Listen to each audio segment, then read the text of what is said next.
वो एमसीक्यूज जो chemistry physics दोनों में आती है कि इलेक्ट्रॉन, प्रोटॉन, न्यूट्रॉन और अल्फा में किसका ईएम रेशो सबसे ज़्यादा है। तो भाई देखो, इलेक्ट्रॉन का तो होता है 1.75 इंटू 10⁻11 कूलम पर केजी। ये तो बहुत आता है, कई बार बता चुका हूँ मैं क्लास में भी। प्रोटॉन के लिए हमें पता है कि भाई प्रोटॉन का चार्ज 1.6 इंटू 10⁻19 और जो मास है 1.67। अगर फ़र्ज़ करो इन दोनों को हम काट दें और -27 इधर ले जाएं तो 10⁸ coulomb per KG. Of course electron से कम ही होगा, लेकिन बच्चों बिल्कुल एक्यूरेट वैल्यू वैसे जो होती है वही होती है 9.67 इंटू 10⁻7। ऑफ कोर्स यही हो गई अप्रॉक्सीमेटली।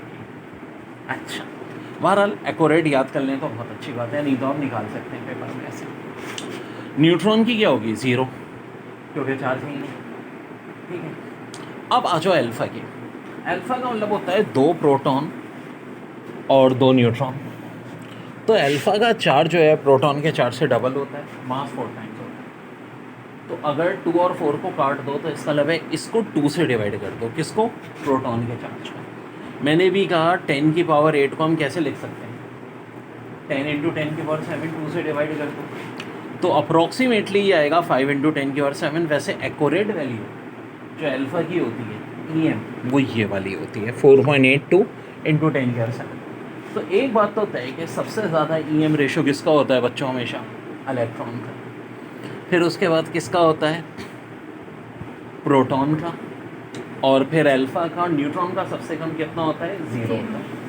एक चीज़ और बताओ मुझे, कभी कहेंगे प्रोटॉन और अल्फ़ा का ईएम रेशो तो 2:1 हो जाएगा। अभी तो देखा है यार, प्रोटॉन का क्या होगा? डबल होगा अल्फ़ा से। ठीक है, तो अल्फ़ा से क्या होगा? डबल होगा। ठीक है, एक्यूरेट से देखो और अप्रॉक्सीमेट से देखो, दोनों सूरत में। तो प्रोटॉन और अल्फ़ा का ईएम रेशो अगर पूछें तो 2:1। और इस एमसीक्यूज़ का आंसर क्या था? इलेक्ट्रॉन। हाँ, अगर पूछें सबसे कम तो किसका होगा? ऑफ कोर्स न्यूट्रॉन का, 0, जो माइनस में तो होने से ना, तो 0 न्यूट्रॉन का। Very very important, physics chemistry दोनों में बार बार आ रही है। सवाल जो NAD कराची यूनिवर्सिटी II नर्स गुलाम खान, बात ये कि हर यूनिवर्सिटी के टेस्ट में आता है। TV set having a power rating of 200 vote operate for 5 hours a day. What is the cost of electrical energy required to operate it for a period of 30 days? The rate of electrical energy is rupees 3.4 per kilowatt hour. Here power equal to 200 watt. अब 200 को हम देखो, अब solution करना है। ठीक है यार, ज़रा ध्यान से देखो दिया हुआ क्या क्या है।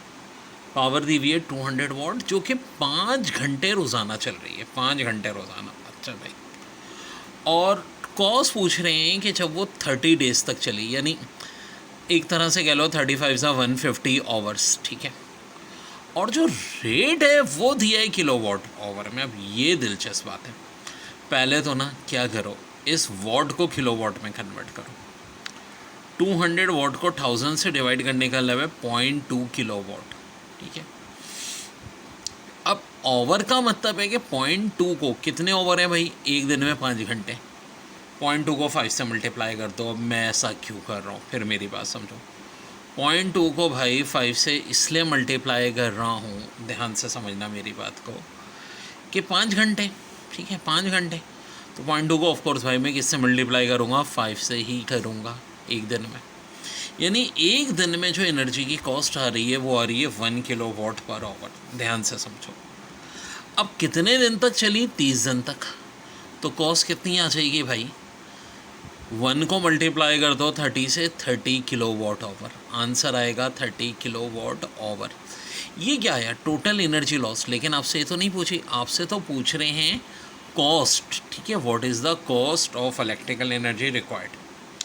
तो एक फ़ायदा तो हुआ कि अब हमें पता चला है टोटल एनर्जी को कंज्यूम हुई है 30 किलोवाट आवर, और पर किलोवाट आवर का जो रिज़ल्ट है वो 3.4 है। तो करना क्या है? 30 को 3.4 से मल्टीप्लाई कर दो, आंसर हो जाएगा 102 रुपीज़। तो वेरी वेरी इंपॉर्टेंट बच्चों। अब देखो इसी जैसा एक और सवाल जो बहुत आता है, what will be cost if a TV set is run 20 hours a week. अच्छा जी, यहाँ डायरेक्ट ये दे दिया है कि 20 आवर्स वीक का है, दिन का हिसाब नहीं है, ठीक है। For the course of 4 week, यार बात तो समझ में आती है। 20 आवर्स एक वीक में, तो 4 वीक में 24 से 80 आवर्स चलेगा, ठीक है जी। TV set rate is at 200 watt और रेट है जो बिजली का वो 5 किलोवाट पर आवर है। तो देखो ये तो और सिंपल कर दिया भाइयों। अच्छा ये सवाल ना एनईडी में कहीं साल रिपीट हुआ है और मेजॉरिटी गलती करती है, इसे सॉल्व ही नहीं कर पाते सही यार। 20 आवर्स एक वीक में ना, 4 वीक हैं तो 24 कितने आवर्स बन गए मेरे बच्चों? 80 आवर्स बन गए, 80 आवर्स बन गए। अच्छा जी, अगली बार ये हिम्मत, वो क्या 80 घंटे बन गए। अब क्या कह रहे हैं, ये जो रेट है इसका 200 वाट है। अच्छा 200 को अगर मैं कन्वर्ट करूं तो 1000 से डिवाइड करना पड़ेगा किलो वाट में ना, यहाँ भी देखो जो किलो वाट पर आवर दे रहे हैं। अच्छा जी, और यूनिट कितना कंज्यूम हो रहा है? पर यूनिट 5 हो रहा है। तो ये तो और आसान है यार, 200 अपॉन 1000 कन्वर्ट करें, मल्टीप्लाई करें, टोटल आवर्स कितने बन रहे हैं भाई? 80 आवर्स बन रहे हैं, और मल्टीप्लाई फिर किससे करते हैं? 5 से करते हैं। तो ये 2 0 कैंसिल, 2 5 10 कैंसिल, आंसर 80 रुपीज़। जी हाँ, इसका आंसर 80 रुपीज़ यूनिट था और मेजॉरिटी ने गलत किया था।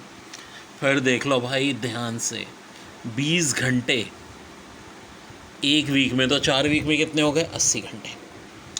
रेट कितना है? 5 किलो वाट आवर का, और वाट 200 दिए हैं, ठीक है। जो यानी आपसे कह रहे हैं कि भाई ये 200 वाट है, तो किलो वाट में 1000 से डिवाइड करेंगे तो टोटल बिजली का बिल आएगा 80 रुपीज़, ठीक है जनाब। देखिए बड़ा अच्छा सवाल है, bomb of mass 9 kg explodes into 2 pieces. ये सवाल बहुत बार पेपरों में आने वाला सवाल है, बहुत इंपॉर्टेंट सवाल। piece of mass 3 kg and 6 kg, the velocity of 3 kg mass is 16 meter per second, the kinetic energy of 6 kg mass is। तो देखो काइनेटिक एनर्जी का formula half M V square होता है। बड़ी दिलचस्प बात क्या है कि 9 kg का मास 3 और 6 में ब्रेक हुआ। अब देखो 3 और 6 में कितने का फर्क है? डबल, 3 का डबल 6 होता है। तो 3 की वेलोसिटी दी हुई है 16। तो ट्रिक याद रखो कि जब मास डबल होगा तो वेलोसिटी हाफ हो जाएगी, यानी कि 6 वाले की वेलोसिटी हो जाएगी 8।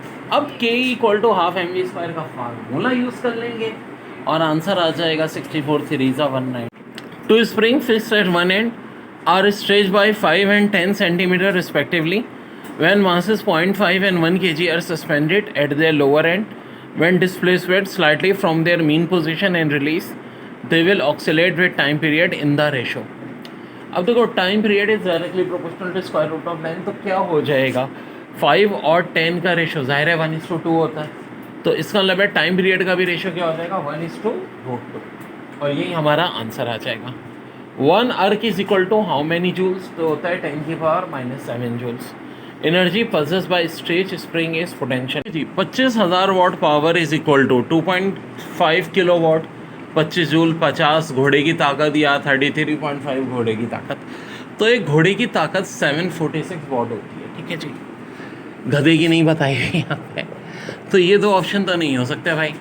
25,000 वाट जो है वो 25 किलो वाट के इक्वल हो सकता है, क्योंकि 1 किलो वाट में 1000 वाट हो सकते हैं। जूल्स के साथ भी 25 जूल भी नहीं हो सकता।